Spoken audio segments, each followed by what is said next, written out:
आज हम हिंदी के भक्ति काल की ज्ञानाश्रयी शाखा से जितनी भी महत्वपूर्ण प्रश्न उत्तर जो आ सकते हैं नेट के एग्ज़ाम में, उससे संबंधित कुछ मुख्य बातों को इस वीडियो में देखते हैं। तो फिर से आपका स्वागत है मेरे my life my way channel पर। तो आइए हम देखते हैं भक्ति काल, जिसे 1400 से लेकर 1700 ईस्वी माना गया है। तो भक्ति काल की संपूर्ण जानकारी आप यहाँ पाएंगे और उसकी ज्ञानाश्रय, इसके बाद प्रेमाश्रय शाखा की जानकारी मैं अपने अगले वीडियो में आपको दूंगी। पहला है निर्गुण भक्ति का सर्वप्रथम उल्लेख श्वेताश्वतर उपनिषद में मिलता है।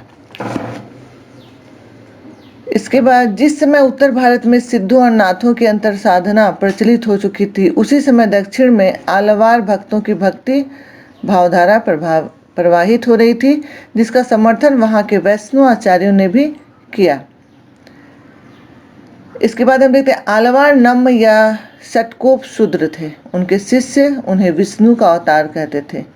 आलवार भक्तों में एक महिला आंडाल थी। कांचीपुर रामानुज के शूद्र गुरु थे। कांचीपुर रामानुज के शूद्र गुरु थे। अगला देखते हैं रामानुज के अनुसार जगत मिथ्या नहीं वास्तविक है। रामानुज ने कहा कि जगत मिथ्या नहीं है, वास्तविक है। इसके बाद हम देखते हैं जगत शरीर है, ब्रह्मा शरीरी। ब्रह्मा जीव एवं जगत को धारण करता हुआ उसका नियमन करता है। रामानुज का दर्शन विशिष्टाद्वैतवादी था। रामानुजाचार्य के पहले भक्ति एक साधना पद्धति मात्र थी, आंदोलन नहीं। इसके बाद हम देखते हैं रामानुजाचार्य ने भक्ति आंदोलन को वैचारिक आधार प्रदान किया। इस वीडियो के बीच में मैं आपको ये भी बता दूं कि मैंने इसका PDF आपको डिस्क्रिप्शन बॉक्स में आपके लिए उपलब्ध करा दिया है, आप उसे भी देख सकते हैं। तो रामानुजाचार्य ने श्री संप्रदाय का प्रवर्तन किया। उन्होंने हिंदी को प्रचार का माध्यम बनाया था। ये प्रश्न आते हैं कि श्री संप्रदाय का प्रवर्तन किसने किया, तो इसका आंसर हम ये देखेंगे, रामानुजाचार्य ने। और उन्होंने हिंदी को अपने प्रचार का, श्री संप्रदाय के प्रचार का माध्यम बनाया था।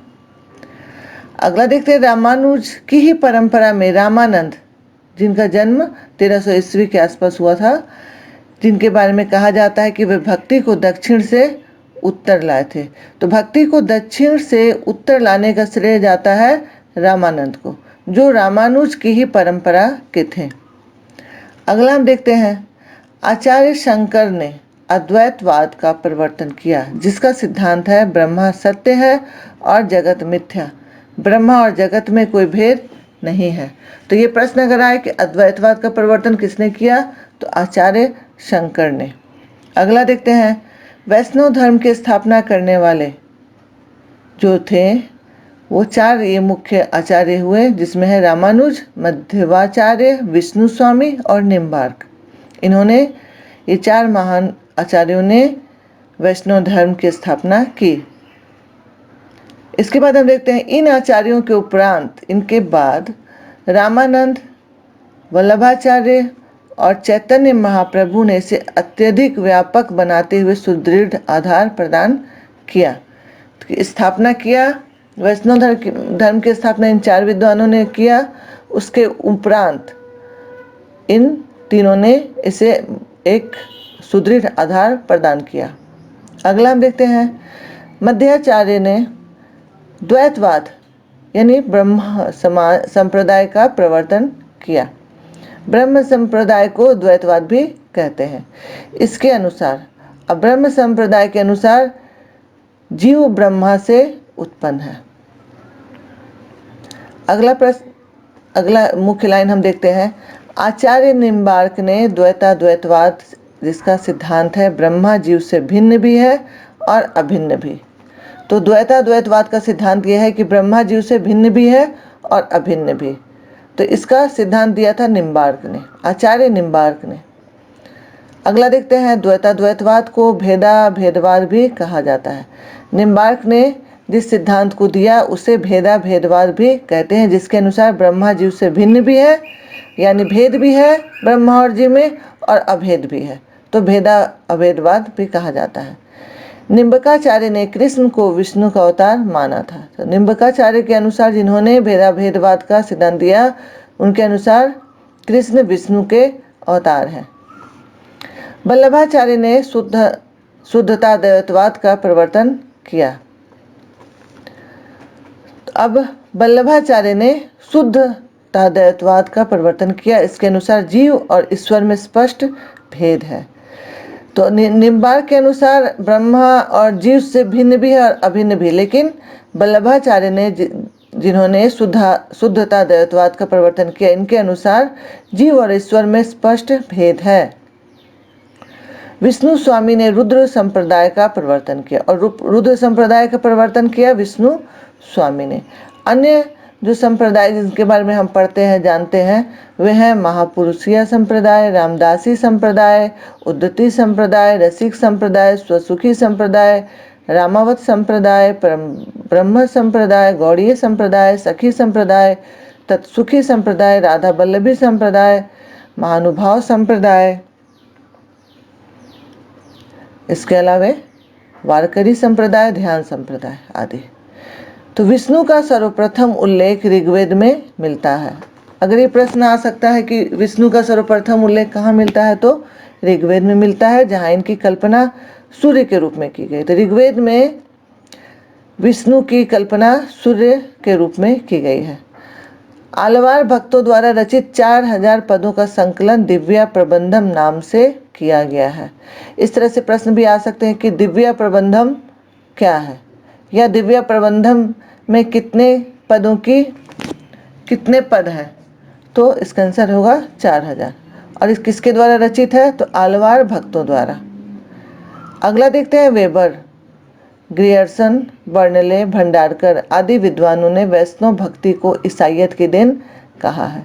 तो ये प्रश्न आ सकता है कि वैष्णव भक्ति को ईसाइयत की देन किसने कहा, तो इसमें 3 लोगों के नाम है, वेबर, ग्रियर्सन, बर्नले, भंडारकर आदि विद्वानों ने वैष्णव भक्ति को ईसाइयत की देन कहा। आचार्य रामचंद्र शुक्ल ने भक्ति को धर्म का रसात्मक रूप कहा है। तो भक्ति को धर्म का रसात्मक रूप किसने कहा, आचार्य रामचंद्र शुक्ल ने कहा। उन्होंने इसे इस्लामी आक्रमण से पराजित हिंदू जनता की असहाय एवं निराश मन स्थिति से जोड़ा था। तो इस तरह से प्रश्न भी आते हैं, हमने देखा है कि किसने हिंदू भक्ति काल को इस्लामी आक्रमण से पराजित हिंदू जनता की असहाय एवं निराश मन स्थिति से जोड़ा था, तो इसका उत्तर होगा आचार्य रामचंद्र शुक्ल ने। अगला हम देखते हैं, पंडित हजारी प्रसाद द्विवेदी ने भक्ति आंदोलन को भारतीय चिंताधारा का स्वाभाविक विकास कहा है। अब इससे संबंधित प्रश्न आते हैं कि भारतीय चिंताधारा का स्वाभाविक विकास किसने माना है भक्ति आंदोलन को, तो इसका आंसर है पंडित हजारी प्रसाद द्विवेदी। अगर आप बार बार इस वीडियो को दोहराएंगे, देखेंगे, तो आपको निसंदेह ये सारे प्रश्न के उत्तर याद हो जाएंगे, जो नेट की परीक्षा में पूछे जाते हैं, कई बार पूछे जाते हैं। डॉक्टर श्याम सुंदर दास ने भक्ति काल को हिंदी साहित्य का स्वर्ण युग कहा। अब ये प्रश्न आ सकता है कि हिंदी साहित्य का स्वर्ण युग किसने कहा भक्ति काल को, तो डॉक्टर श्याम सुंदर दास ने। अलग अलग आचार्यों ने अलग अलग बातें कही है, इससे आप थोड़ा ध्यान देंगे। आचार्य शुक्ल ने रसात्मक रूप कहा है भक्ति काल को धर्म का। हजारी प्रसाद द्विवेदी ने भक्ति आंदोलन को भारतीय चिंताधारा का स्वाभाविक विकास माना, जबकि डॉक्टर श्याम सुंदर दास ने भक्ति काल को हिंदी साहित्य का स्वर्ण युग माना। इससे संबंधित प्रश्न ज़्यादा आते हैं कि हिंदी साहित्य का स्वर्ण युग किसने माना। अगला देखते हैं, आचार्य रामचंद्र शुक्ल ने भक्ति काल की समय सीमा संवत 1375 विक्रम से 1700 विक्रम संवत निर्धारित की है। तो आचार्य रामचंद्र शुक्ल के अनुसार भक्ति काल की समय सीमा क्या है, तो आप ये लिख सकते हैं। अब भक्ति की 2 धाराएं प्रवाहित हुई, निर्गुण धारा और सगुण धारा। ये हम सभी ने पढ़ा है कि जिसमें ईश्वर के सगुण रूप को ईश्वर का रूप माना गया है, उसे सगुण धारा, जिन्होंने ईश्वर को निराकार माना है वो निर्गुण धारा के अनुयायी थे। हिंदी में निर्गुण भक्ति की अभिव्यक्ति सबसे पहले महाराष्ट्र के संत रामदेव की रचनाओं में मिलता है। आप देख रहे हैं कि सबसे पहले निर्गुण भक्ति की अभिव्यक्ति किसने की, किनकी रचनाओं में हमें मिलता है? तो महाराष्ट्र के संत रामदेव की रचनाओं में मिलता है। अब हम देखते हैं संत रामदेव पहले सगुण उपासक थे, बाद में ज्ञानदेव के संपर्क में आकर नाथ पंथ में आए और निर्गुण उपासक हो गए। तो संत नामदेव जो 13वीं सदी में थे, इन्होंने पहले ये सगुण उपासक थे, यानी ईश्वर को के आकार को मानते थे, लेकिन बाद में वो ज्ञानदेव के संपर्क में आए और नाथ पंथ में आए और निर्गुण उपासक हो गए। यही कारण है कि नामदेव की रचनाएं सगुण उपासना और निर्गुण उपासना दोनों से संबंधित थी। गुरु ग्रंथ साहिब में रामदेव के 60 से अधिक पद संग्रहित हैं। तो रामदेव के कितने पद संग्रहित हैं गुरु ग्रंथ साहिब में? तो इसका आंसर होगा 60 से अधिक। रामानुजाचार्य ने केवल विष्णु या नारायण की भक्ति और ज्ञान पर जोर दिया था। तो रामानुजाचार्य ने, या फिर ये प्रश्न आ सकता है कि विष्णु या नारायण की भक्ति पर किसने सबसे ज़्यादा जोर दिया था? तो रामानुजाचार्य ने, जबकि रामानंद ने राम भक्ति का प्रचार किया था। रामानंद ने किस की भक्ति का प्रचार किया था? तो राम भक्ति का। अब रामानंद के शिष्य कौन कौन थे? 4 शिष्यों के नाम लिखो, ऐसा भी प्रश्न आ सकता है। तो अनंतानंद, कबीर, सुखानंद, सुरसुरानंद, पद्मावती, पीपा, भावानंद, रैदास, धना, सेन, नरहरियानंद और योगानंद, ये इनके शिष्य थे रामानंद के। अगला प्रश्न देखते हैं। रामानंद स्मार्त वैष्णव थे। उन्होंने श्री संप्रदाय के सिद्धांतों को मानते हुए भी वर्णाश्रम बंधन समाप्त कर दिया था। तो रामानंद स्मार्ट वैष्णव थे। ये ऑप्शनल प्रश्न में ये आ सकता है कि स्मार्ट वैष्णव कौन था? तो हमें ध्यान रखना होगा कि रामानंद थे। उन्होंने श्री संप्रदाय के सिद्धांतों को मानते हुए भी वर्णाश्रम धर्म बंधन समाप्त कर दिया था। अगला देखते हैं। कबीर रामानंद के शिष्य के रूप में विख्यात है, ये हम सभी जानते हैं, किंतु उनके राम रामानंद के राम नहीं है। इनके राम और रामानंद के नाम एक नहीं है। शेख तकी नामक सूफी संत को भी कबीर का गुरु कहा जाता है। कबीर की वाणी का संग्रह बीजक कहलाता है। इसके 3 भाग हैं, रमैनी, सबद और साखी। इसे हम साखी, सबद, रमैनी इस तरह से भी बोलते हैं। रमैनी और सबद गेय पद है, इसे गाए जाने वाला पद है इसमें, और साखी दोहों में है। रमैनी और सबद ब्रज भाषा में है। तो रमैनी और सबद किस भाषा में? ये इस तरह से प्रश्न आ सकते हैं। दोहों में कौन है? साखी, सबद, रमैनी का नाम दिया, दोहों में कौन है इसमें? तो साखी दोहों में है। हिंदी काव्य में निर्गुण भक्ति को पुनर्प्रतिष्ठित करने का श्रेय कबीर को है। तो हिंदी काव्य में निर्गुण भक्ति को फिर से प्रतिष्ठित करने का श्रेय किसे है? तो कबीर को। कबीर के काव्य का संकलन उनके शिष्य धर्मदास ने बीजक नामक नाम से किया था। अब कबीर ग्रंथावली में भी ये उपलब्ध है। ये प्रश्न, इस तरह से संबंधित प्रश्न बहुत आते हैं कि बीजक का संकलन किसने किया था? तो इसका उत्तर है धर्मदास ने। अगला देखते हैं। डॉक्टर श्याम सुंदर दास ने कबीर की भाषा को पंचमेल खिचड़ी कहा। तो कबीर की भाषा को पंचमेल खिचड़ी किसने कहा? तो डॉक्टर श्याम सुंदर दास ने। क्यों कहा? क्योंकि इनकी भाषा में खड़ी बोली, राजस्थानी, पंजाबी, ब्रज और पूर्वी का मिश्रण मिलता है। सभी मिलकर जो भाषा उनकी जो उभर कर आई, उसे खिचड़ी भाषा का नाम दिया डॉक्टर श्याम सुंदर दास ने। आचार्य रामचंद्र शुक्ल ने कबीर की भाषा को सधुक्कड़ी कहा, जिसमें अनेक प्रांतीय भाषाओं और बोलियों के शब्दों का मिश्रण हो। क्योंकि साधु जो प्रकृति होती है, वे घुमक्कड़ होते हैं स्वभाव से, वे विभिन्न जगहों पर जाते हैं, और जिस कारण विभिन्न जगहों की जो बोलियां हैं उसका प्रभाव इनकी बोली पर पड़ता है। इस कारण इनकी भाषा को आचार्य रामचंद्र शुक्ल ने सधुक्कड़ी कहा। पंडित हजारी प्रसाद द्विवेदी ने कबीर को वाणी का डिक्टेटर कहा। पंडित हजारी प्रसाद द्विवेदी ने कबीर को वाणी का डिक्टेटर कहा। ये भी, इससे भी संबंधित प्रश्न बहुत बार आते हैं।